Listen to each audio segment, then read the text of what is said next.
va. Donc, on se donne 1 heure pour faire l'oscillateur harmonique. C'est censé... Oui, ouais, donc ça va être un peu court. Je vais vous donner les idées générales, on va faire l'essentiel. Et puis voilà, vous verrez par vous-même. De toute façon, il y a un TD associé à l'oscillateur harmonique, normalement, que vous allez faire la semaine prochaine. Donc, je vais faire assez pour que vous puissiez faire le TD.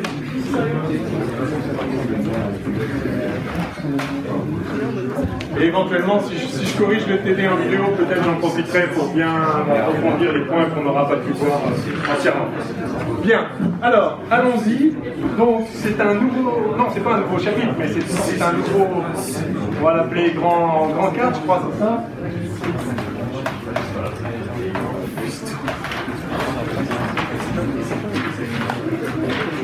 Oscillateur harmonique. Alors l'oscillateur harmonique, c'est quelque chose de vraiment essentiel pour une raison très simple, c'est que tout se comporte un peu comme un oscillateur harmonique au voisinage d'une position d'équilibre. Je vous rappelle classiquement, rappel classique.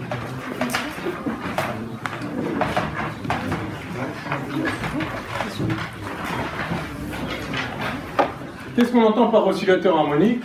Par exemple, un ressort.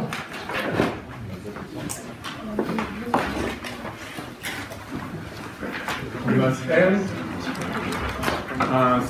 une certaine raideur du ressort, pas de frottement là, dans le plan horizontal, donc il n'y a pas de... On néglige le... Enfin, c'est pas qu'on néglige le poids, mais c'est que le poids est compensé par la réaction du support. Donc il y a juste la force F égale moins K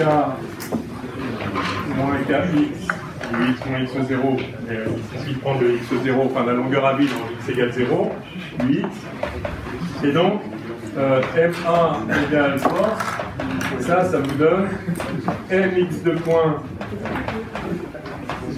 égale moins kx, c'est-à-dire x de point plus k sur mx égale 0, ou si vous préférez, x de point plus oméga 0 carré x égale 0 avec oméga égale racine de k. Bon, donc l'oscillateur harmonique, vous l'avez vu 1000 fois, 2000 fois, 100 000 fois, c'est-à-dire au moins 2 ou 3 fois. Et vous savez résoudre ça, d'ailleurs on vient de le résoudre. Hein. Ça vous donne comme solution x égale à E puissance I oméga t. Oui, alors, oméga, ok, bon. Je pourrais l'appeler K, enfin je l'appelle oméga parce que K est pris pour la raideur du ressort. Okay. Plus B, E puissance moins I oméga 0x, c'est ce qu'on vient de voir. Hein. Pardon, pas... Oui, si, c'est ça. Ah, attendez, pardon, c'est en fonction du temps. C'est la dérivée par... non, c'est bien ça. Excusez-moi, je me perds. X vaut ça, X de T vaut ça, pardon. Ok. Donc, vous avez... et vous savez qu'il y a l'énergie totale. C'est quoi l'énergie? Alors, ça, vous pouvez l'écrire avec des conditions initiales. Par exemple, vous tirez le ressort, vous mettez à x0 à t égale 0 et x0 point, c'est-à-dire vous lâchez sans vitesse initiale.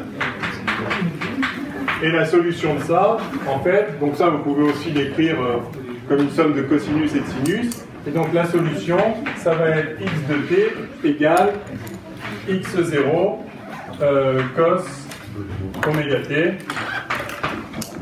Voilà, tout simplement.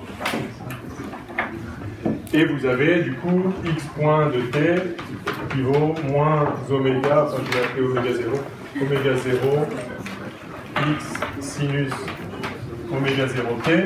Et si vous calculez l'énergie potentielle EP, c'est 1,5 de kx2. L'énergie cinétique, c'est 1,5 de mv2, c'est-à-dire de m x carré.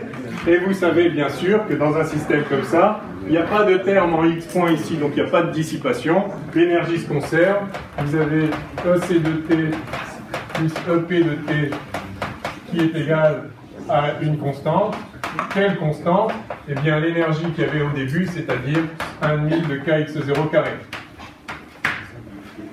Donc vous avez des solutions avec n'importe quelle énergie.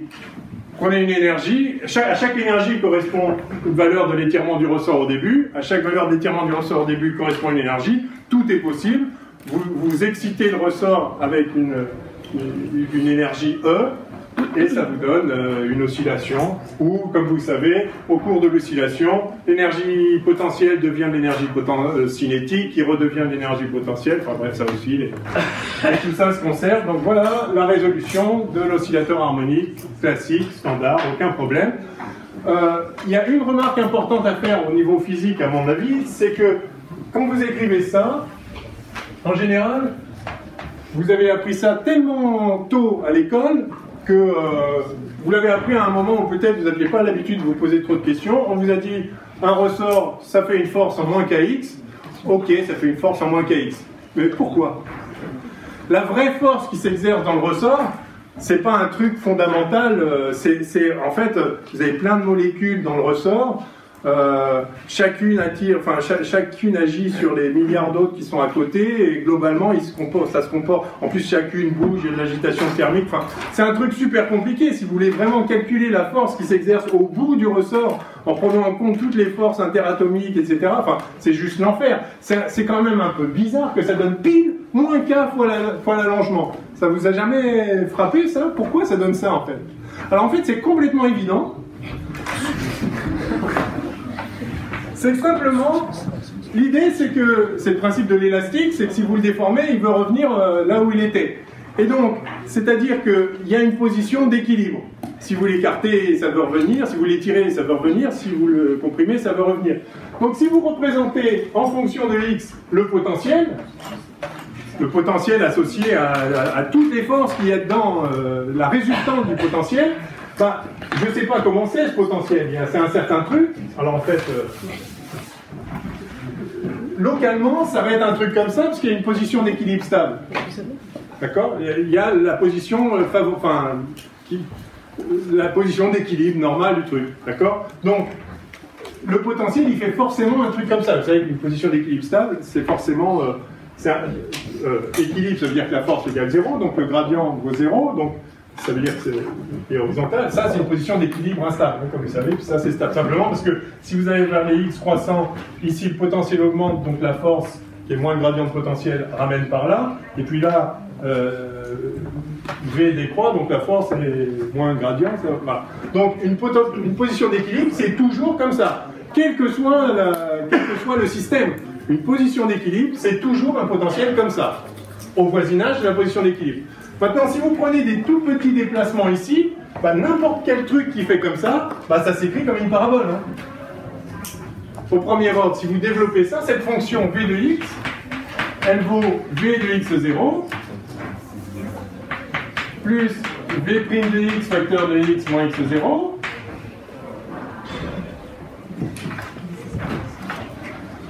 plus 1 demi, pardon, v' de x0, facteur de x moins x0, plus 1 demi de v seconde de x0, facteur de x moins x0 carré, plus pareil avec x moins x0 au cube, plus etc.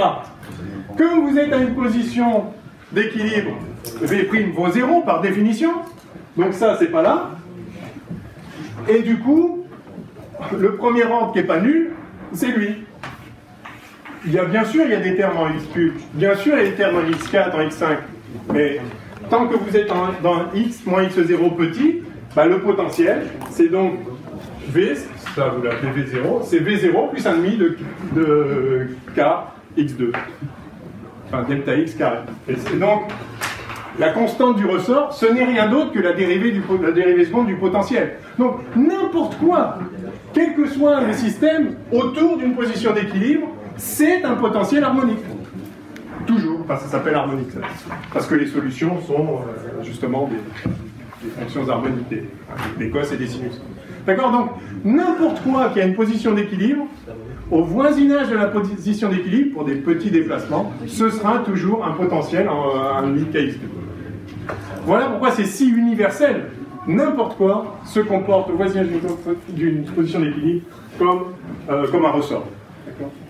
Bon, alors, ceci étant dit, on va passer maintenant en quantique. On va voir qu'est-ce que ça change d'être dans un monde quantique, c'est-à-dire dans notre monde.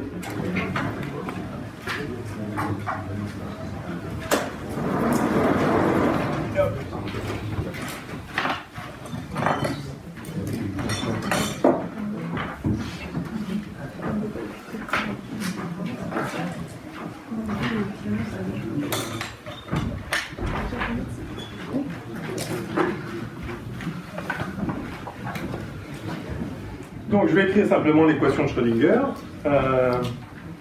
Donc deuxièmement, alors Hamiltonien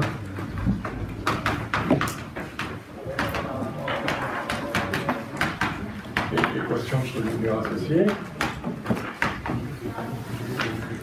Alors c'est simple, hein, on va prendre le Hamiltonien classique, c'est-à-dire, je vais pulser, là, E égale 1,5 de...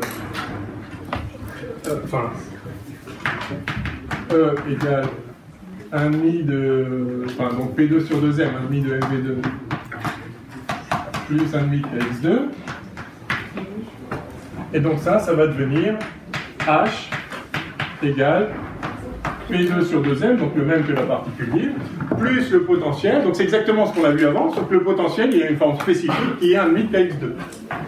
Donc plus 1,5 de K, alors on va remplacer X par son opérateur. Donc voilà le Hamiltonien de l'oscillateur harmonique en physique quantique. Rien de mystérieux. Et donc, pareil, on cherche les solutions stationnaires, c'est-à-dire les solutions telles que H psi égale E psi,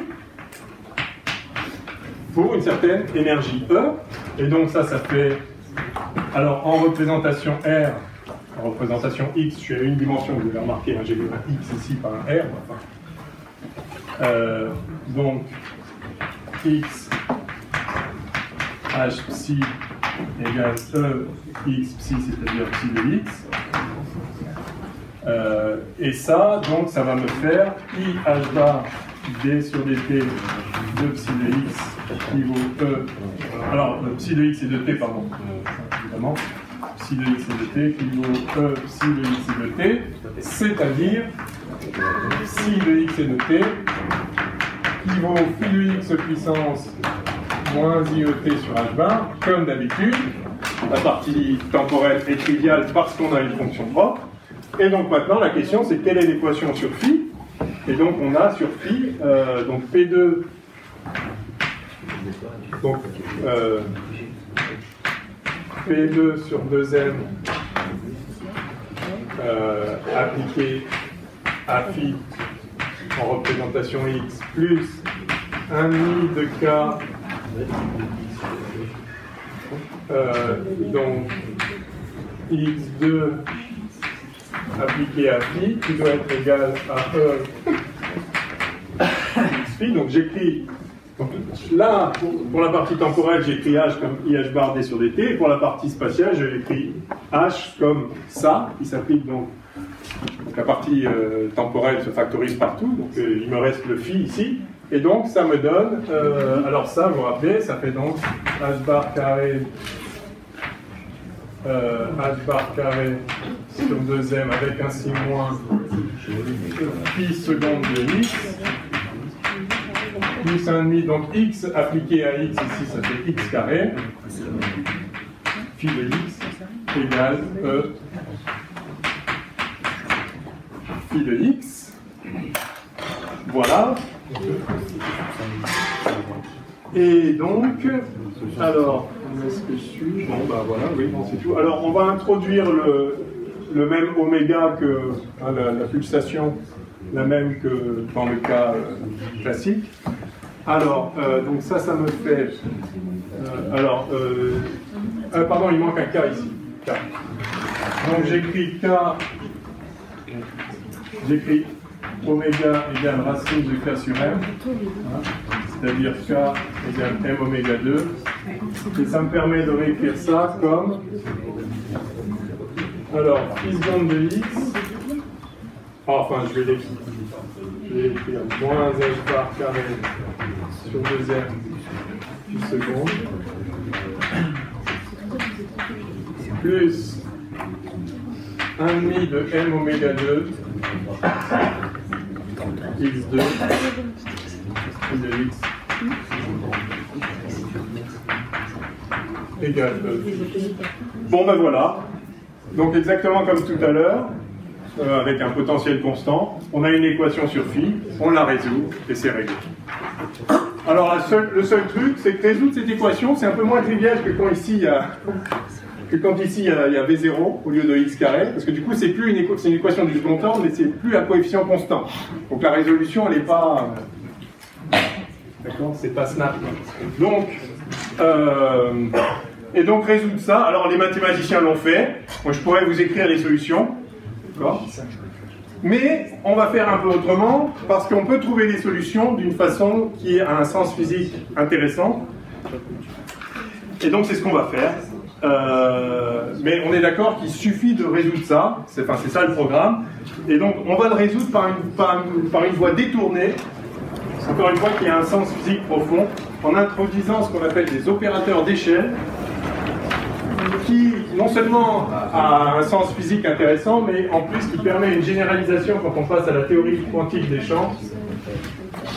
C'est-à-dire que les opérateurs qu'on va intervenir là vont avoir des analogues directs en théorie quantique des champs en termes de ce qu'on appelle les opérateurs de création et d'annihilation qui correspondent, pour le dire vite, à la création d'une particule et à l'annihilation d'une particule. Et donc tout le formalisme de la théorie quantique des champs est un écho de ce qu'on va faire là sur l'oscillateur harmonique. C'est pour ça que c'est si important de ne pas juste balancer la solution. Ok, c'est une équation différentielle, les solutions sont connues, bon, voilà. Mais c'est intéressant d'introduire ces opérateurs qui s'avèrent d'être des outils qui ont un sens physique vraiment profond et qui sont généralisables en théorie quantique des champs, où finalement, la théorie quantique des champs, vous avez des champs et des excitations harmoniques de ces champs qui vont correspondre aux particules. Donc en fait, l'oscillateur harmonique, c'est vraiment le prototype de tout ce qu'il y a dans la physique quantique, puisqu'on peut toujours exprimer n'importe quelle solution de n'importe quel champ, donc de n'importe quelle situation physique, comme une superposition de solutions d'un oscillateur harmonique en quelque sorte. Donc c'est pour ça que c'est important de voir ces outils-là. Alors en plus, introduire ces outils permet de résoudre l'équation différentielle. Si je vous dis, vous avez 2 heures, donnez-moi les solutions de ce truc-là, vous allez avoir un petit peu de mal. Mais ça, c'est fait. En fait, les solutions, c'est des polynômes de Hermite fois une gaussienne. Donc vous avez un nombre infini de solutions, avec indexé par un indice n, enfin un infini dénombrable, normal, hein, puisque de toute façon, l'espace de Hilbert est un espace de dimension dénombrable, donc vous avez une base dénombrable de solutions qui peuvent être donc justement les solutions de l'oscillateur harmonique. Ça fournit une base de l'espace de Hilbert avec des polynômes de Hermite, donc c'est très agréable de voir ça par ailleurs, la structure de l'espace de Hilbert lui-même. Donc je vous dis, les solutions de ça, c'est E puissance moins x2 sur une gaussienne fois des polynômes de Hermite de degré 1, 2, 3, n jusqu'à l'infini. Mais alors on va voir comment ça sort. Et pour ça, je vais donc introduire, troisièmement, les opérateurs d'échelle.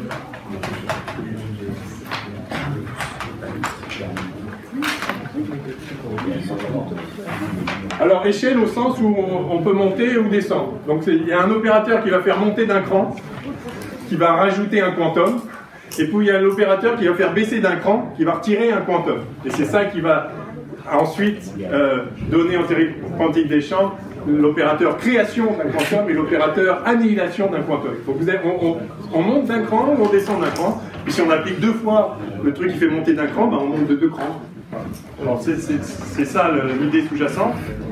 Alors l'idée, ça va être de factoriser H en fait. En fait, H, c'est-à-dire l'hamiltonien, c'est un... Vous voyez qu'il y a 2 termes. Il y a P2 sur 2M plus 1,5 KX2. Et l'idée, ça va être de factoriser ça. Au lieu d'écrire un truc plus un truc, on va écrire un truc fois un truc. Alors comment on factorise? Bah, vous savez tous que x2 moins y2, c'est x moins y facteur de x plus y. Alors là, il n'y a pas un signe mot, il y a un signe plus entre les deux, mais qu'à cela tienne, x2 plus y2, c'est x moins y facteur de x plus y. D'accord? Bah, on va écrire ça. Donc on va former un opérateur qui va être p plus ix et un opérateur qui va être p moins ix. Et on va écrire que h, c'est p plus ix fois p moins ix. Alors avec les constantes qui vont bien. Alors les constantes qui vont bien, les voici. On va juste... alors je vais réécrire les choses comme ça. Donc j'ai h qui vaut donc h bar oméga sur 2. J'introduis le oméga qui est donc racine de k sur m, hein, juste, parce que ça va être la seule grandeur importante au bout du compte. Donc P2 sur m h bar oméga plus m oméga sur h bar x2. Ok, donc si vous vérifiez, le P2 sur 2m, c'est ça, hein, effectivement, ça fait P2 sur 2m, je multiplie par h bar oméga, je divise par h bar oméga, ok. Et puis le 1,5 de kx2, donc c'est 1,5, alors là vous avez en fait 1,5 de m oméga 2, c'est bien ce que j'avais. Là c'est juste une réécriture avec oméga qui vaut racine de k sur m. Donc là j'ai rien fait, tout ce que j'ai fait c'est que j'ai mis en facteur un truc qui a les dimensions d'une énergie, de façon à ce que ça soit sans dimension, et ça aussi c'est sans dimension. Bien. Ça ici c'est la dimension d'un p au carré, et ça c'est la dimension d'un 1 sur x. Donc ce terme-là est sans dimension, ce terme-là est sans dimension, c'est plus agréable de travailler comme ça. On fait ça c'est l'énergie, on fait sortir l'énergie, et après on a un truc sans dimension. Et donc ça du coup je vais le réécrire, h bar oméga sur 2, je vais redéfinir l'opérateur p, comme, alors je vais juste le noter grand P, au carré, plus ici l'opérateur grand X au carré. Donc simplement, je définis grand P comme étant P sur racine de m h bar oméga, et je définis grand X comme étant racine de m oméga sur h bar petit x. Donc ça, c'est les vrais opérateurs position et impulsion habituels. Je les renormalise pour avoir un truc sans dimension, de façon à traiter les choses ici facilement. D'accord, c'est juste une réécriture. Donc là, j'ai rien fait. Alors maintenant, je vais faire ce que j'ai dit que j'allais faire, c'est-à-dire je vais factoriser ça. Je vais écrire que P2 plus X2, c'est P plus I. Alors dans quel sens? Le plus I d'abord ou le plus I après? P plus I. Non. Juste parce qu'on peut prendre l'un ou l'autre, donc il faut bien prendre la bonne convention.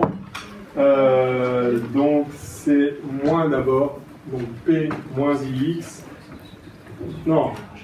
Ah, en fait, pardon, X moins I. X. Ah, oui, X moins IP. Alors en fait, je vais mettre le 1,5 en facteur. Donc ça va faire x plus i moins ip sur racine de 2, facteur de x plus ip sur racine de 2. Donc vous voyez à nouveau que là j'ai rien fait, hein, d'accord? J'ai factorisé, j'ai changé une somme en facteur. Ça a des avantages pratiques, on va le voir tout de suite. Pourquoi? Ah, évidemment, les gens qui ont résolu ce truc-là, ça a été petit à petit, enfin bon, mais je vous donne la solution. Hein. Alors, donc vous voyez apparaître finalement deux opérateurs ici. Alors celui-là, on l'appelle A croix, et celui-là, on l'appelle A. Ce qui est important ici de voir, c'est que cet opérateur est bien le complexe, enfin l'adjoint de celui-là. Si vous prenez l'adjoint de ça, vous changez les opérateurs en leurs adjoints, et x croix c'est x, et p croix c'est x. Et puis vous changez i en moins i. Donc si ça c'est A, ça c'est bien A croix. D'accord? Donc j'introduis un opérateur, donc on définit A, c'est un opérateur, donc qui s'appelle opérateur d'échelle. Celui-là c'est l'opérateur qui fait descendre d'un cran, et celui-là c'est l'opérateur qui fait monter d'un cran. Comme il y a le plus là, vous devez vous en souvenir. Celui-là il fait monter, celui-là il fait descendre. Mais on va voir ce qu'on entend par cran. Donc, en tout cas, j'ai le droit de définir un opérateur comme étant x plus ip sur racine de 2. Du coup, évidemment, A croix vaut x moins ip sur racine de 2. Et par conséquent, le hamiltonien s'écrit comme, eh bien, h bar oméga facteur de A croix A. D'accord? Ok? Alors, notez bien que l'opérateur A n'est pas auto-adjoint. Son adjoint, c'est lui et c'est pas lui. D'accord? Là, il y a plus, il y a moins. Donc, A n'est pas un opérateur auto-adjoint, donc A n'est pas une observable physique. Par contre, A croix A est une observable physique. À l'évidence, puisque c'est H, à un facteur près. D'accord? Donc, A et A croix ne sont pas auto-adjoints.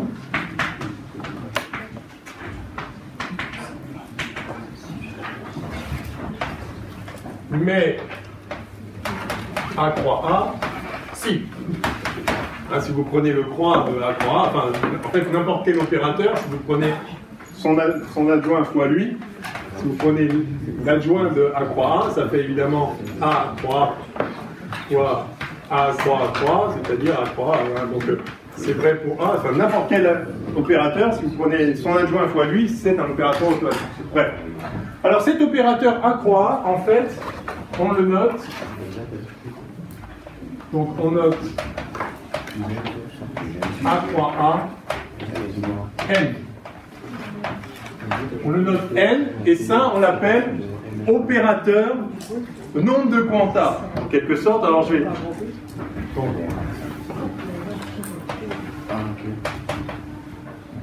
c'est l'opérateur nombre de quanta d'excitation, ou de vibration, comme vous voulez. Nombre de vibration. Nombre de quanta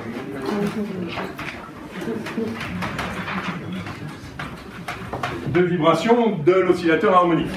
Donc pour n'importe quel oscillateur harmonique, ça s'écrit de cette forme-là. Je peux toujours redéfinir les grandeurs, enfin en truc, j'ai un terme au carré qui est le terme cinétique, un terme au carré qui est le terme potentiel, quelle que soit la forme, quels que soient les préfacteurs. Je les renormalise pour avoir un truc qui est sans dimension. J'introduis x plus ip sur racine de 2 comme étant un certain opérateur A. Du coup, son adjoint, c'est lui. Et du coup, H s'écrit comme ça. Donc, j'ai juste changé la forme de H. À ce stade, c'est arbitraire. Mais en fait, sous cette forme-là, c'est beaucoup plus facile de résoudre l'équation. Parce qu'on va voir maintenant... en fait, chercher les solutions de H, c'est-à-dire les états propres de H, c'est chercher les états propres de N, en fait.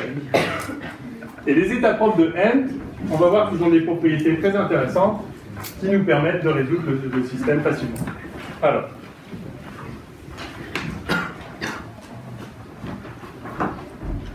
Donc, on cherche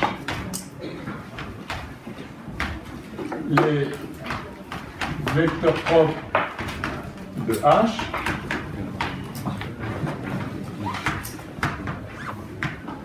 Qui sont aussi les vecteurs propres de N. Ok? Alors, ce qui est intéressant, attendez, excusez-moi. Ouh, ouh là, grave erreur, oui, non, ça n'a pas de sens. Alors, pardon. C'est pas vrai, ça. C'est pas vrai. Ça a l'air vrai, mais c'est pas vrai. C'est pas vrai parce que X et P commutent pas. Tout est là, justement. Donc, pardon. Tout est là. Ceci n'est pas vrai. Alors, donc, j'ai écrit là. Écoutez, c'est simple. On va calculer A croix A. Donc, ceci est faux. C'est presque bien que j'ai fait l'erreur, comme ça, vous la ferez pas. Faites attention. C'est l'essence de l'oscillateur harmonique, mais je vais aller tellement vite que...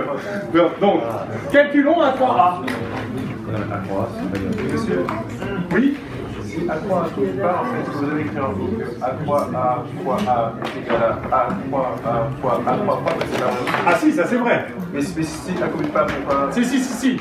A, B croix, c'est B croix, A croix. Ah, Ça c'est vrai. ok. Donc ça c'est vrai. Par contre ça c'est pas vrai. Non, absolument pas vrai.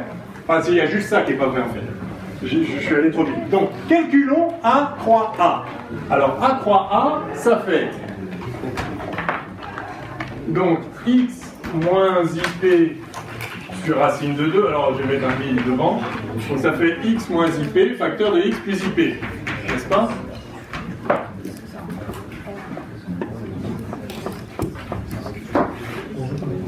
Ok? Donc calculons-le. Ça fait 1,5. Alors premier terme x carré. Ensuite moins IP x plus i x p plus p2. Si x et p commutent, ça fait bien h. Ça, c'est la factorisation standard, c'est ça. Voilà. Ce serait ça.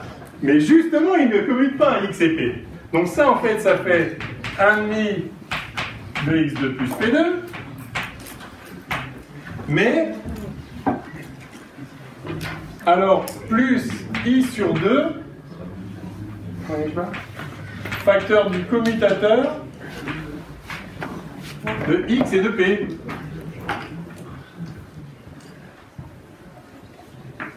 Je me suis trompé de sens ou quoi? Ouais, je me suis trompé de sens. A croix, c'est celui qui est avec le... Ah bah si, c'est ça.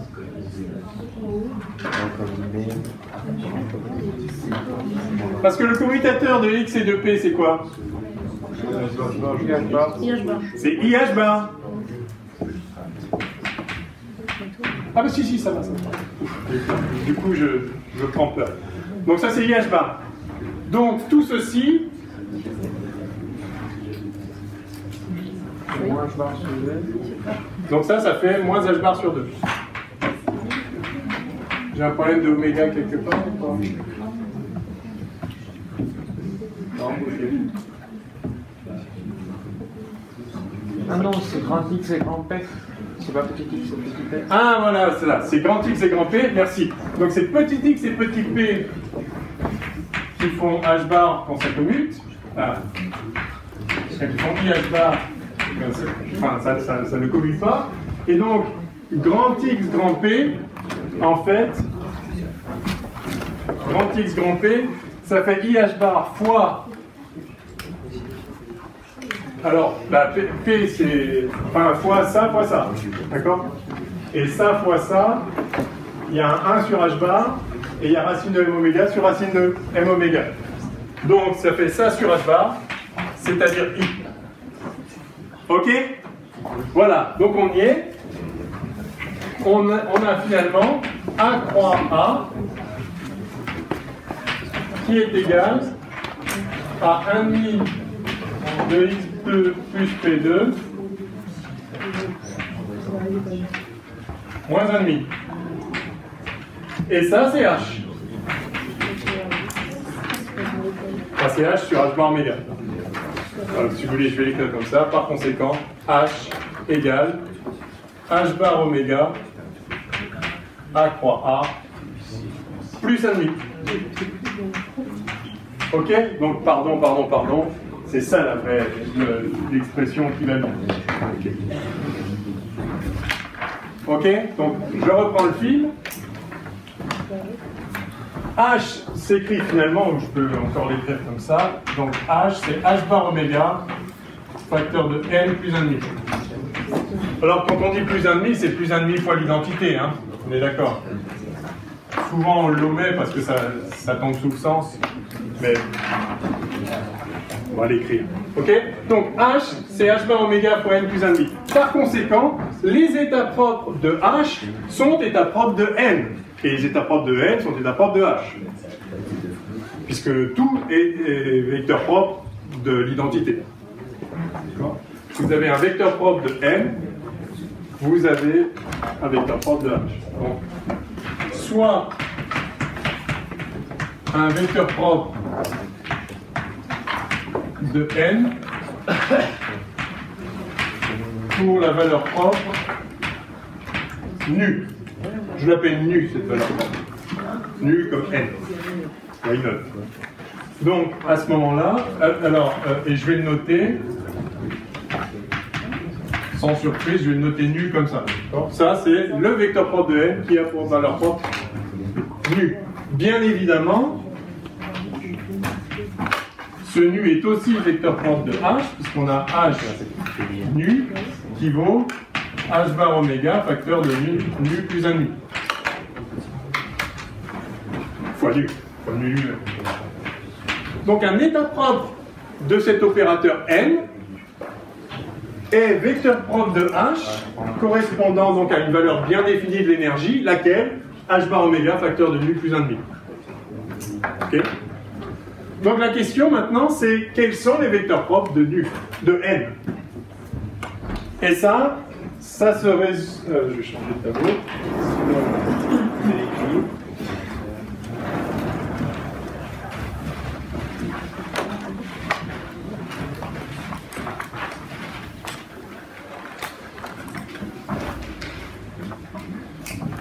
Mais en fait, c'est presque fini parce que c'est très simple à trouver les valeurs propres, les vecteurs propres de n grâce aux opérateurs A et A3 justement. Alors, est-ce que j'ai un petit 5 ou... Ah oui, alors je vais écrire. Ok, donc ça c'est bon. Maintenant, je vais écrire quatrièmement ou cinquièmement relation de commutation.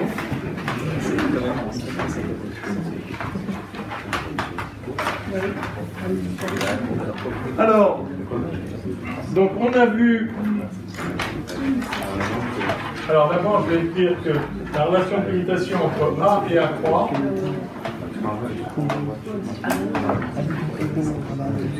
Donc que vaut A A3 commutateur? Alors ça fait.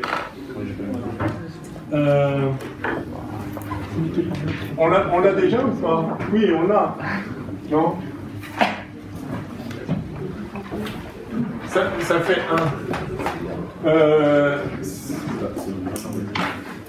Bah, vous voyez, A croix A, c'est là-haut. A croix. Ah, on le fait ou pas? Non. Ah, il suffit de. Il y a un demi qui vient de là, et puis quand on prend l'autre, il y a un demi aussi, ça fait 1. Okay. Donc A croix, ça fait 1. Il suffit de l'écrire. Et ensuite, on a NA. Donc NA, on est d'accord que c'est N, c'est A croix A. Donc ça fait A croix A moins A croix A. C'est-à-dire qu'en fait, c'est moins A croix A. D'accord, hein, si je mets le A d'ici en facteur, donc ça fait A croix A moins A croix, moins A croix, donc ça fait moins ce commutateur-là, donc ça fait moins A. Ok. Et puis N A croix.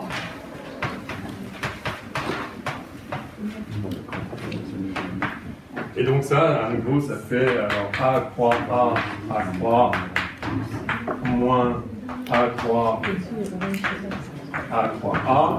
Et donc ça fait A croix fois le commutateur de A et de A croix. Et le commutateur de A et de A croix, c'est 1, enfin c'est l'identité. Et donc ça, A croix ici, le facteur à gauche, ça fait A croix. Donc voilà les relations de commutation intéressantes. A et A croix ne commutent pas, mais leur commutateur vaut l'identité. Et N avec A, ça fait moins A, et N avec A croix, ça fait A croix. Bon, ok, soit, il n'y a rien d'autre à en dire. Et on arrive au but, hein, rassurez-vous. On n'aura jamais été aussi vite pour faire oscillateur harmonique.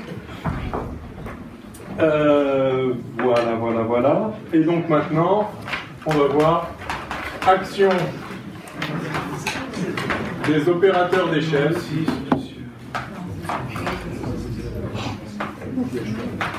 sur les vecteurs propres de n. Ce qu'on a noté nu.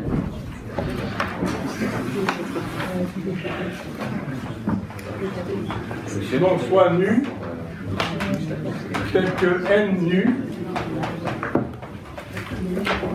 égale nu. Yes. Donc je prends, on est d'accord que si j'ai les vecteurs propres de n, j'ai les vecteurs propres de h, et donc j'ai résolu le problème. Alors j'appelle nu un certain vecteur propre de n, dont je ne sais rien pour l'instant bien sûr, et donc par définition, si j'ai vecteur propre associé à la valeur propre nu, par définition j'ai ça. Et bien maintenant, je vais calculer n fois 1 fois nu. C'est-à-dire je prends un vecteur propre de n, je lui applique a, et je regarde l'action de n dessus. Alors qu'est-ce que ça donne? Eh bien, en vertu de ça là, NAU, c'est en fait N, ça c'est NA moins AN. Par conséquent, et donc ça c'est égal à moins A, on est d'accord? Donc NA, c'est pareil que AN moins A. Donc ça c'est AN moins A appliqué à nu. Jusque-là tout va bien. Mais N appliqué à nu, c'est nu. Donc ça, c'est en fait A appliqué... Bah en fait, c'est ça, ça fait N moins 1 A appliqué à nu. Et voilà. Maintenant, on appelle le nombre d'états n. Mais vous avez fait maintenant que ce petit n n'est pas nu. Nu, pardon, nu, oui, merci. Nu moins 1, voilà. Ok? Donc, N nu, ça fait nu. Donc, A fois nu, ça fait nu fois A nu. Et puis moins A fois A appliqué à nu. Ok? Donc, N A nu égale ça. Ben voilà. Voilà parce que du coup, le vecteur A nu, il est vecteur propre de N. Avec la valeur propre nu moins 1.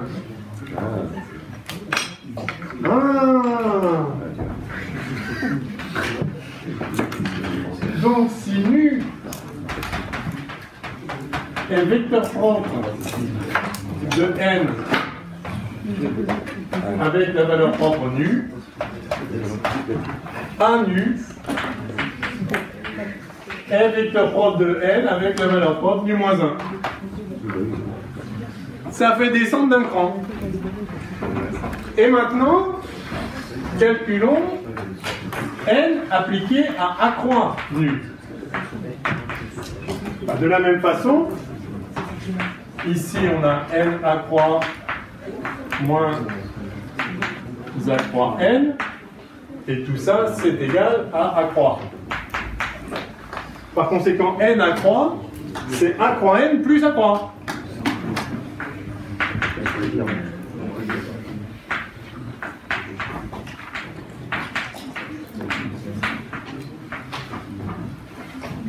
Sauf que n appliqué à nu, c'est nu. Donc ça me fait nu A croix nu plus A croix nu. Donc ça me fait nu plus 1.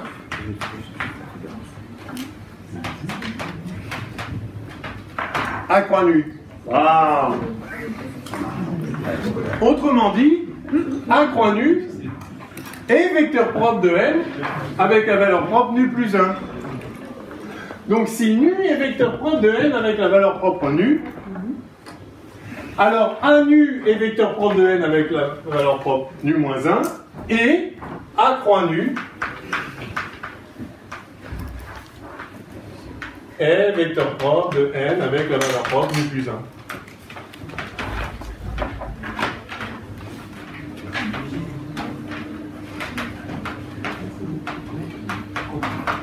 Donc si j'ai un vecteur propre de n, j'applique A, j'en ai un pour la valeur propre nu plus 1, encore A, j'ai donc nu plus 2, nu plus 3, et puis en appliquant A, j'ai nu moins 1, nu moins 2, nu moins 3. Et là maintenant, l'astuce, là voilà. Le clou du spectacle.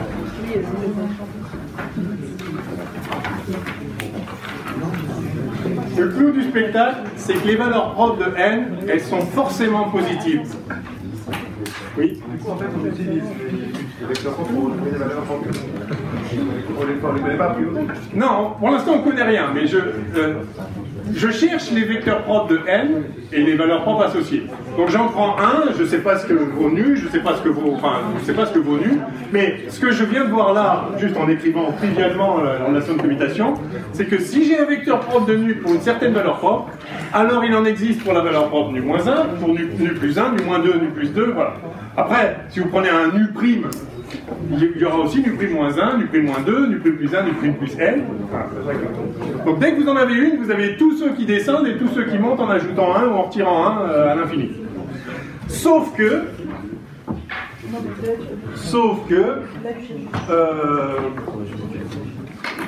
alors petit 6, petit 7, ah il y a 2 fois 5, donc ça c'était un 6, donc un 7,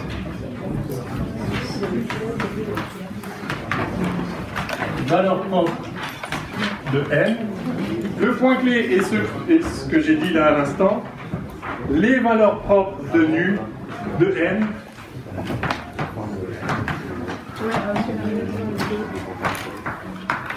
sont toujours positives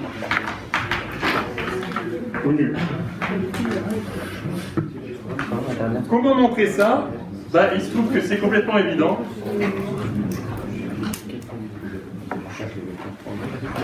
Vous avez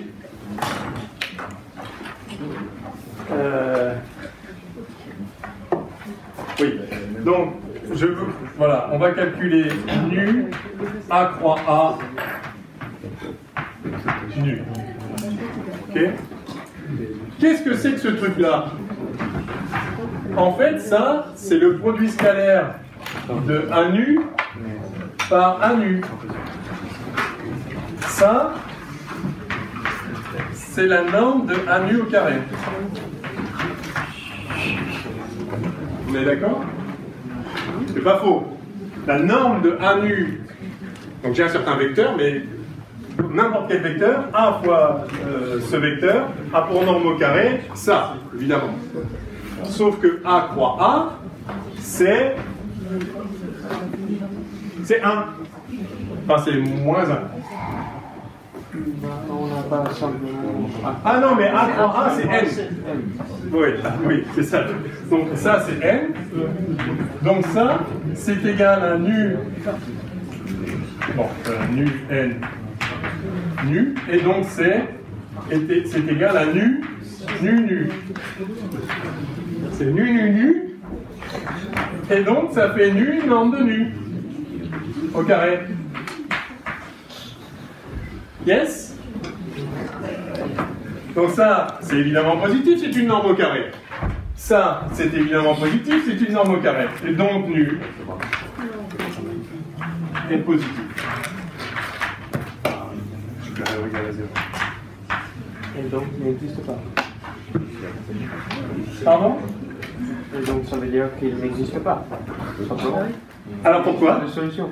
Donc votre conclusion, c'est qu'il n'y a pas de vecteur propre de n. Et pourtant, c'est un opérateur hermitien, il doit avoir des vecteurs propres et des valeurs propres. Pourquoi vous avez dit qu'il n'y a pas de vecteur propre pour n? Puisque s'il y avait, je pourrais en soustraire un. Exactement. Si nu est une valeur propre, nu moins 1 aussi, nu moins 2 aussi, nu moins 3 aussi, donc quelle que soit la valeur de nu, il y a un moment, nu moins beaucoup, ça va être plus petit que 0, ce qui est impossible. Sauf si nu est entier. Et si nu est entier, il y a un moment, en faisant moins 1, moins 1, moins 1, on tombe sur 0. Et quand on tombe sur 0, ah, ça change tout. Parce que quand on tombe sur 0, A appliqué... pardon. Oui, ici. Quand on tombe sur 0,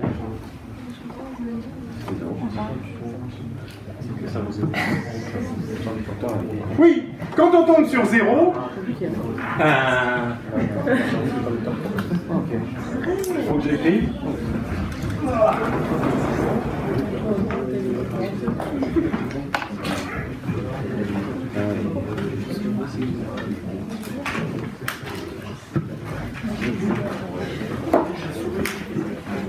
Donc le résultat, c'est quand on tombe sur 0, le vecteur propre suivant, c'est 0. Et 0, c'est pas un vecteur propre.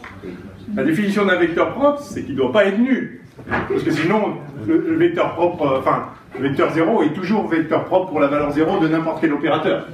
À la définition d'un vecteur propre, il n'y a pas 0. Enfin, il faut que ce soit un vecteur non nul. Donc alors, il faut juste trouver comment le dire bien, mais enfin, c'est ça la solution.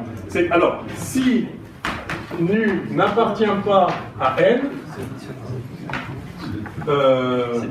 il existe un petit n dans n tel que nu moins n strictement négatif, et donc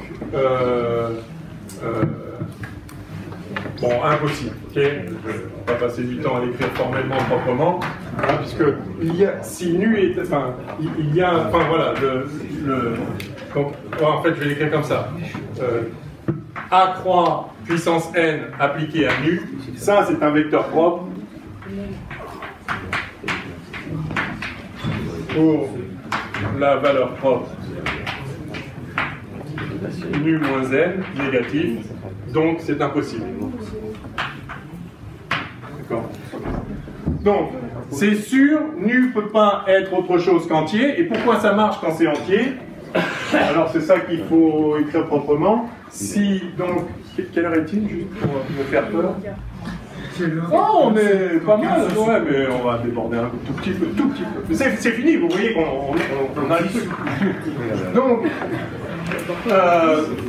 nu est égal, alors, oui, c'est ça, c'est qu'en fait, si nu égale n, donc si nu est un certain entier n, alors, donc, A appliqué à nu,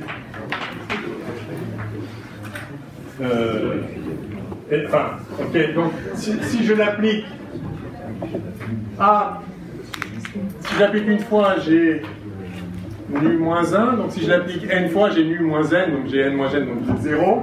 Donc, n appliqué à A puissance n nu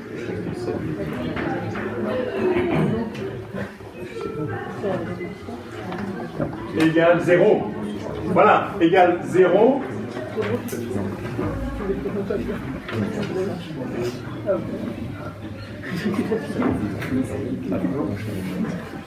Égale 0.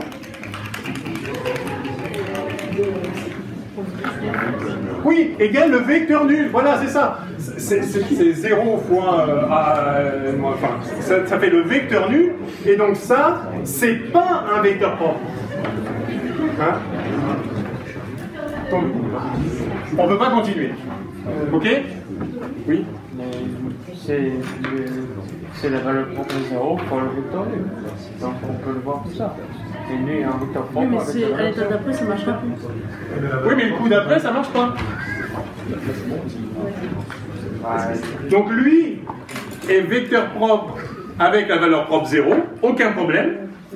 Mais comment vous faites un vecteur propre avec la valeur propre moins 1? Si vous appliquez A à ça, d'accord? Ah, on est déjà à applique à 0. Eh oui, ce serait appliqué A à 0, ça donne le vecteur. Enfin, le vecteur propre de moins 1, ce serait A appliqué à ce vecteur-là. Mais ce vecteur-là, ça, c'est pas le nombre 0, c'est le vecteur 0, d'accord? C'est l'image d'un vecteur par un opérateur. C'est un vecteur, c'est pas le nombre 0. Ça, c'est le vecteur 0. C'est le vecteur nul. C'est l'élément neutre de l'espace vectoriel. D'accord? Donc, effectivement, là, ça s'arrête. Donc, si nu n'est pas entier, ça s'arrête jamais. La seule chose qui nous sauve, c'est que si nu est entier, ça s'arrête, et donc nu est entier. En tout cas, nu ne peut pas ne pas être entier, parce que sinon il y a une contradiction avec le fait que nu est toujours positif.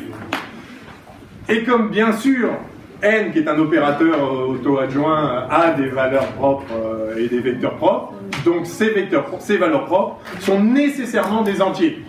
Et du coup, dès que vous en avez une, dès que vous avez, donc c'est un entier, et vous avez tous les autres entiers, il suffit d'appliquer A croix ou A. Si vous avez une certaine valeur propre n, ben vous appliquez A, vous avez n-1, A au carré, vous avez n-2, et vous les avez tous jusqu'à 0, et là ça s'arrête.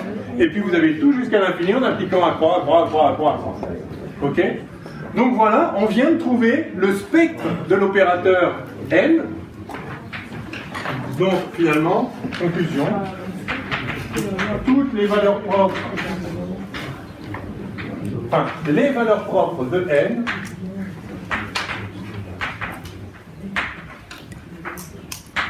sont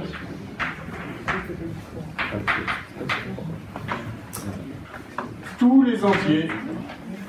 N appartient à n, y compris l'entier 0. Hein. 0 est parfaitement possible. C'est là que ça s'arrête, justement. Oui. On peut partir de 0 et alors donc on peut partir de 0 et créer tous les vecteurs propres en appliquant A croix. Et c'est ça qu'on fait, parce que pour nu égale 0, il suffit d'écrire l'équation qui correspond, hein, parce que nu égale 0, ça veut dire que n appliqué à 0 égale 0. Ça, et n, c'est A croix A, en fait c'est h moins 1,5, là, enfin c'est h sur h bar oméga moins 1,5, et donc vous remplacez h par P2 sur 2m, donc ça fait, en représentation x, ça fait une dérivée au carré, enfin ça fait d2 phi sur dx2 plus x2 machin, donc vous avez une équation différentielle à résoudre, égale à 0, donc ça là c'est facile, vous la résolvez, et une fois que vous l'avez, vous appliquez A croix, et vous avez la solution pour n égale 1, la solution pour n égale 2, pour n égale 3, vous avez toutes les solutions de l'oscillateur harmonique. Génial. Donc, alors, on va juste récapituler tout ça, et je pense que ce sera un bon moment pour s'arrêter. Enfin, évidemment, après, il y a 1000 choses à dire sur la forme des solutions, tout ça, mais enfin, vous en savez assez. Enfin, je vais récapituler, et vous en saurez assez pour aborder la suite. Alors, je regarde juste s'il n'y a pas une petite chose que je voulais dire en plus. Non. Ok. Ok.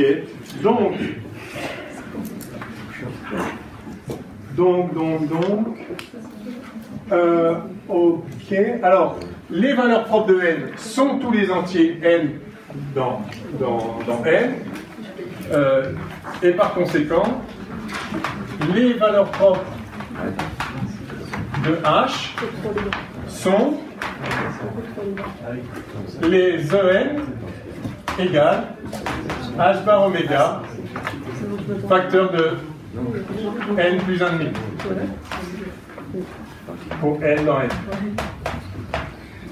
Et voilà la quantification de l'oscillateur harmonique. Les seules valeurs possibles bien définies de l'énergie, après on peut faire des combinaisons des états propres, hein, bien sûr, mais les états propres de l'opérateur hamiltonien, c'est-à-dire les états qui correspondent à une valeur bien définie de l'énergie, sont les EF, donc en fait on les note, enfin, sont les mêmes vecteurs propres que ceux de n, et ils ont pour énergie En égale h bar oméga, facteur de n plus 1,5 pour n'importe quel n, enfin il y en a autant que de nombres entiers, infinité dénombrable. Et vous voyez une chose très importante, c'est qu'il n'est pas possible d'avoir une énergie nulle pour l'oscillateur harmonique. Vous ne pouvez pas, même si n égale 0, l'état fondamental, c'est-à-dire l'état d'énergie minimale, a pour énergie 1,5 de h bar oméga. Donc l'état fondamental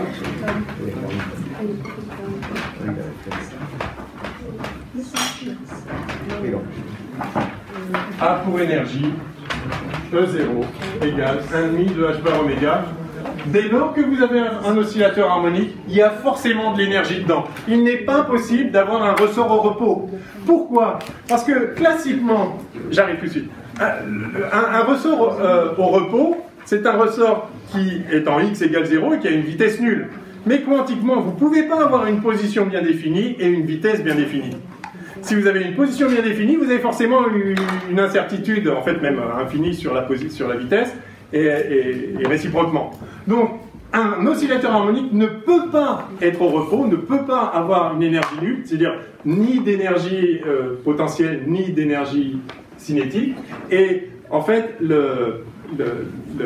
la relation, la détermination de Heisenberg, vous vous rappelez, supérieur ou égal à h bar sur 2, vous impose qu'il y a forcément un peu d'énergie dans le système, et en fait, l'énergie minimale qu'il peut y avoir dans le système, c'est 1,5 de h bar oméga. Et après, il y a d'autres énergies possibles, qui sont 3,5 de h bar oméga, 5,5 de h bar oméga, 7,5 de h bar oméga, enfin, tous les n plus 1,5 fois h bar oméga. Aucune autre énergie n'est possible, en tout cas comme énergie bien définie. Enfin, vous pouvez faire des combinaisons. Alors, il y avait une question... Vous, oui. Le n qui ça a rapport avec Non, rien à voir avec le speed. Ça, c'est vrai pour n'importe quel oscillateur harmonique, quel que soit le système. Si vous avez une position d'équilibre quelque part, au voisinage de la position d'équilibre, tout va se comporter comme un oscillateur harmonique. Et donc, sur n'importe quel oscillateur harmonique, voici les niveaux d'énergie. Vous voyez qu'ils sont équidistants. Entre deux niveaux voisins, il y a exactement h bar oméga.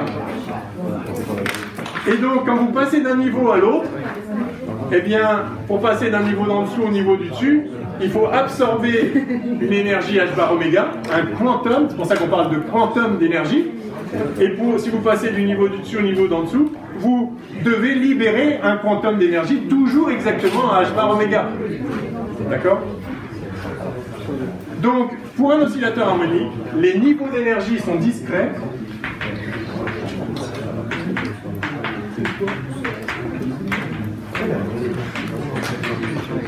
Donc, si vous représentez le spectre en énergie, vous vous rappelez tout à l'heure pour le puits infini, là, on avait des niveaux qui étaient en n carré, donc qui n'étaient pas du tout équidistants.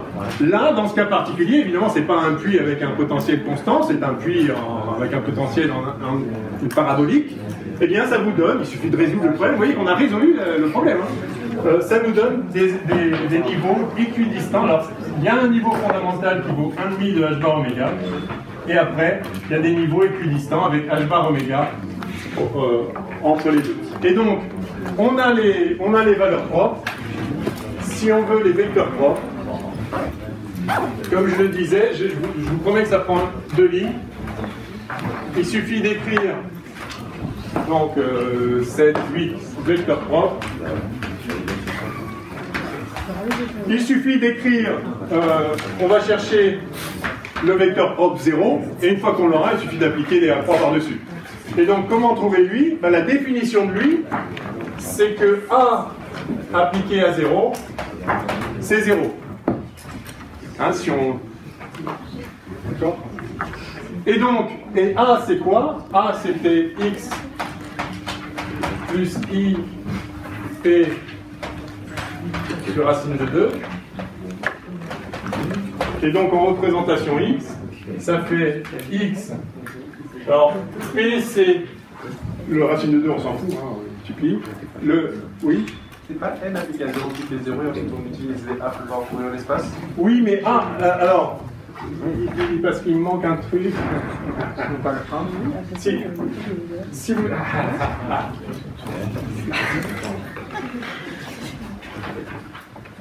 Alors... Oh, ok.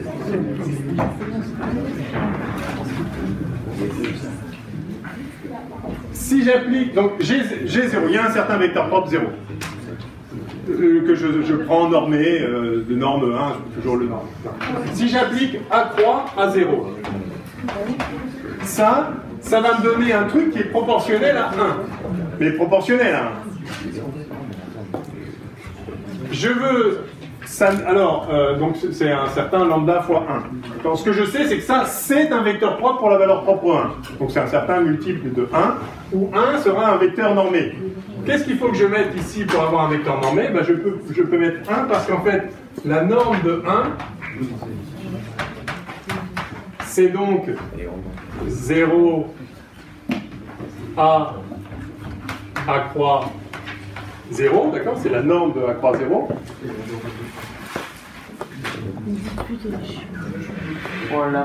Et ça, c'est A croix A plus 1. Vous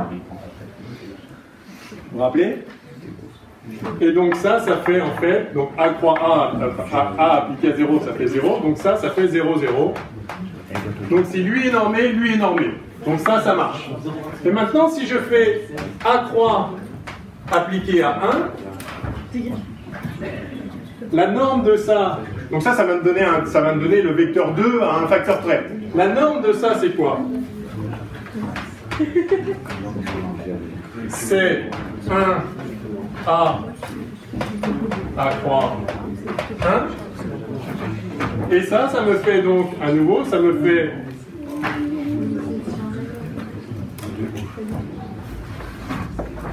sont mes relations de commutation. Ah, je les ai plus depuis longtemps. A croix, c'est M.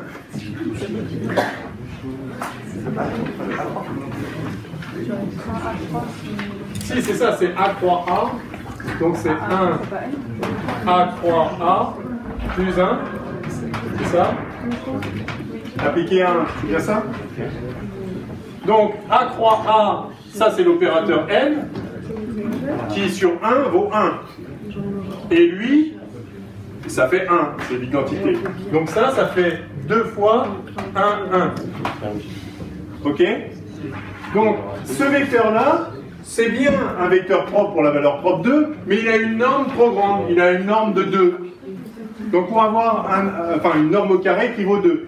Donc pour avoir le bon vecteur propre 2 normé, je fais simplement 1 sur racine de 2 A croix 1. Et vous faites ça de proche en proche, croyez-moi sur parole. N plus 1, c'est 1 sur racine de N plus 1. A croix N. Il suffit de faire exactement ça. Hein. Ça prendrait vraiment une ligne, mais je ne peux pas abuser de votre temps. Ok? Donc, quand vous avez 0, vous les avez tous, mais faites attention à la normalisation. Vous pouvez ne pas les normer, mais on peut faire travailler avec une base orthonormée, c'est tout. Et maintenant, si vous appliquez A au vecteur, exactement de la même façon. Oui? Mais on n'est pas obligé d'avoir une seule réponse en utilisant le T que A égale P carré, avoir égal à P en fonction de P de X. Petit a est en fonction de grand P et grand X. Oui. Et donc on n'est pas obligé d'avoir une seule sortie de comment est-ce qu'on peut dire un production égale, par exemple. Attendez, j'arrive. J'ai pris ça. Donc, A croix appliqué à N, ça fait racine de N plus 1. N plus 1. De la même façon, en appliquant A au lieu de A croix, vous allez voir que A appliqué à N, ça donne un truc qui est proportionnel à N-1, ça c'est sûr, hein, ça fait descendre d'un cran, et ici on doit mettre racine de N-1. Enfin, racine de N, pardon. Exactement comme on l'a fait là. Hein. On en vient de montrer ça, vous mettez l'autre. C'est l'autre commutateur et vous avez ça. Donc ça c'est important.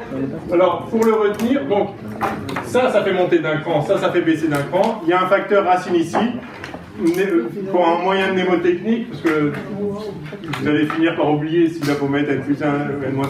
Il faut mettre le nombre le plus grand entre ces deux-là. Là le plus grand c'est N plus 1 et là le plus grand c'est N. Donc c'est toujours le racine du plus grand fois le nombre qui va ici. Bon, bref. Et donc, donc je m'arrête. Donc vous voyez que A appliqué à 0, ça fait 0, le vecteur nul, et c'est ça qu'on va résoudre pour trouver le vecteur propre 0. Donc, on a dit que c'était x plus ip, donc sur racine de 2, appliqué à 0, égale 0. Et donc ça, en représentation x, ça fait x phi 0, je vais l'appeler phi 0, x fois 0, je vais appeler ça phi 0 de x, d'accord? Donc j'ai x phi 0 de x, plus i fois, ça je vous rappelle, c'est moins i h bar d sur dx, d'accord? Donc ça fait plus h bar. Alors il faut mettre les bonnes valeurs ici. Grand x, c'était quoi? Pour rappeler, il y a des constantes. On avait la version adimensionnée ici. Donc c'est racine de m oméga sur h bar. Et ça fait 1 sur racine de m oméga h bar.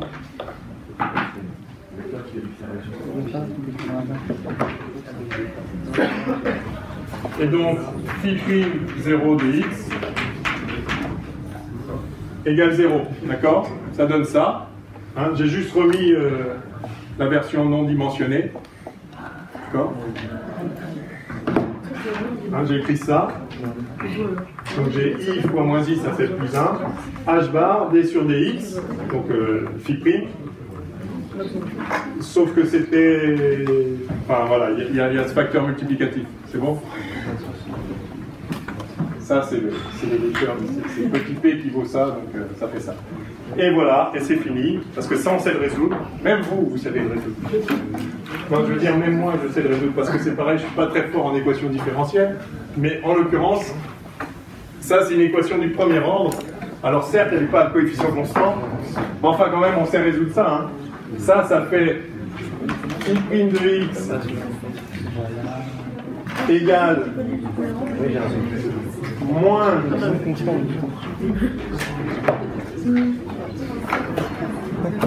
alors la constante en question, je mets ça là, puis je multiplie par machin truc là, donc ça fait m oméga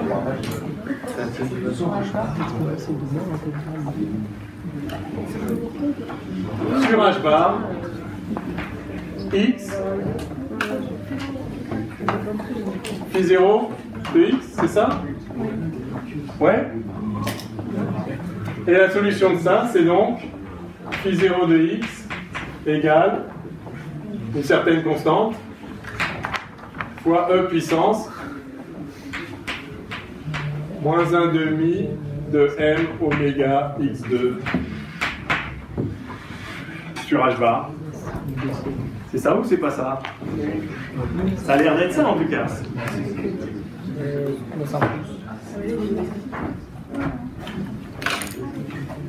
Bah oui, c'est ça. Voilà. Alors, il faut, si on veut normaliser ça, on fait la somme de moins l'infini à plus l'infini de ça égale 1. Sachant que ça c'est une gaussienne, vous vous rappelez la somme de e puissance moins x2, ça fait racine de pi, hein, d'accord? Et donc, la normalisation, je vous la donne pour finir. Et on s'arrête là. Ça fait donc, finalement, 1 sur pi puissance 1 quart de racine. Alors, j'ai introduit un x0, vous allez voir tout de suite ce que ça vaut. E puissance moins 1,5 de x sur x0 au carré, enfin, au simulé x2 sur 2x0 carré avec x0 qui vaut racine de h bar sur m oméga. Donc ça vous fait une gaussienne, une bête gaussienne. Donc l'état fondamental de l'oscillateur harmonique, c'est une gaussienne. Alors ça vaut 0 qu'à l'infini, mais enfin, quelle est la largeur de la gaussienne? Ben, justement, c'est ce x0, hein, ça c'est le sigma habituel. Donc le sigma, c'est x0, c'est-à-dire ce truc-là. Et vous voyez que vous voyez que c'est d'autant plus petit que oméga est grand. Et je vous rappelle que oméga, h bar oméga, c'est l'énergie du mode fondamental, enfin l'indice de h bar oméga. Donc plus il y a d'énergie, plus c'est localisé. Et vous pouvez retrouver là-dessus les relations d'incertitude, enfin d'indétermination de Heisenberg. Pour cette gaussienne, on a exactement delta x, delta p qui fait h bar sur 2. Ok, donc quand vous avez ça, ensuite vous avez cette fonction, vous appliquez accroît, et vous avez, alors c'est ça qui est important, vous obtenez tous les n, et ça, c'est une base orthonormée de l'espace de Hilbert. Donc on a construit comme ça, en appliquant accroît à ces trucs-là, on a construit une base discrète, une base infinie dénombrable de l'espace de Hilbert. Donc on a résolu le problème. Vous vous rappelez que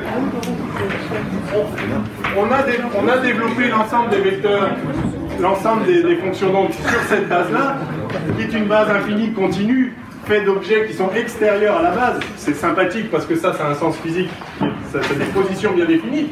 Mais ça, c'est une base discrète, une vraie base d'éléments qui font partie de l'espace des états. Et donc, ça s'appelle la base de Fock. Monsieur Fock, ces états-là sont les états propres du Hamiltonien. Donc ensuite, vous pouvez développer n'importe quel état du système sur cette base-là. Et chacun de ces vecteurs-là, vous savez très bien comment ils évoluent dans le temps. En fonction du temps, ça va vous faire n, e puissance, moins i, fois l'énergie correspondant à ce niveau fois t sur h bar, c'est-à-dire l'énergie correspondant à ce niveau, c'est e puissance moins i, donc h bar oméga plus 1,5, divisé par h bar, enfin, fois n plus 1,5, pardon, donc ça fait n plus 1,5 oméga t. Donc, chacun de ces vecteurs-là, vous savez très bien comment ils évoluent dans le temps. Si vous partez d'une combinaison linéaire d'états comme ça, bah, chacune de ces composantes va évoluer comme ça, avec un n différent pour chaque composante. Et donc, l'état va se déformer, vous allez avoir une évolution du système voilà, qui est ce qu'elle est. Mais vous savez la résoudre. Dès lors que vous connaissez les états propres du Hamiltonien, vous pouvez décomposer n'importe quel état sur cette base d'états propres, et vous savez tout faire. Bon, je m'arrête là. Donc, c'est le dernier cours. Je vous remercie de l'avoir suivi, et j'espère que vous réussirez quand même l'examen. C'était un peu rapide là, il y aura, ne vous inquiétez pas, on n'ira pas profondément là-dessus dans l'examen. Si vous avez des questions brûlantes, n'hésitez pas à passer le voir. Bonne continuation.